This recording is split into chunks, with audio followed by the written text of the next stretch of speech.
Hey guys, Trevor from Emerald City Guitars here, and for my pick of the day, if you can't tell already from this very distinct case, it's a 70s Martin, specifically a 1974 Martin D-28. So let's talk a little bit about 70s Martins. There's a big price drop from the 30s and 40s, 50s and 60s and 70s you can find still at a really reasonable price. So this is a time period where they stopped using Brazilian rosewood. It went endangered, so they were banned from using it. They found some really nice alternatives and we're still making awesome guitars. So this specific instrument to me really spoke out because it felt like a much earlier Martin. Some of the 70s Martins that come in have a little lighter shade that kind of sets them apart. It's distinct to me and always reminds me of kind of that 70s era when, like I said, they got rid of the Brazilian rosewood and the woods that they were using just had some different characteristics that you can point out on the wall. And they have a softness to them, which is kind of, they remind me a little bit more of like the D-35s. So the D-28s having that two-piece, a little bit more of a standard model. Overbuilt's not the term, but they just felt a little bit more heavy duty to me. This guitar felt a lot more like a 60s Martin. It's just light. The neck profile feels a little slimmer for some reason to me, and just, I really enjoy that.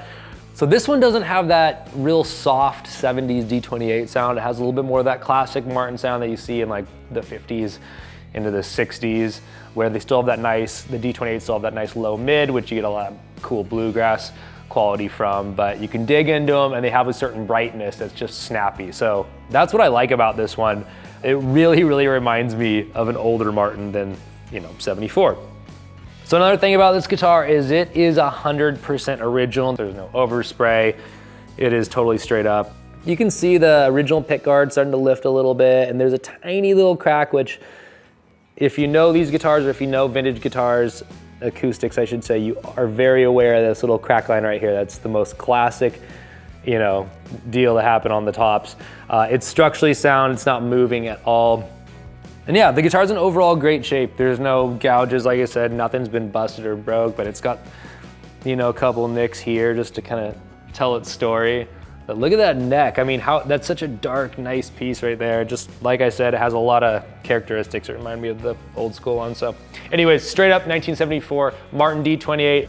And again, back to this case, this very distinct blue 70s Martin case. It's original, kind of a funny half-light case plastic deal that they messed around with. Not our favorite, but it comes with it and it's appropriate. So for anybody who's looking for a vintage Martin that wants that really cool Martin quality that we all are geeked out about, this has it, and I think it's really affordable for what it is. Today, my younger brother Joey is in the house, so I'm gonna pass this off to him and he's gonna play it for you.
Thank you guys so much. That was a 1974 Martin D-28.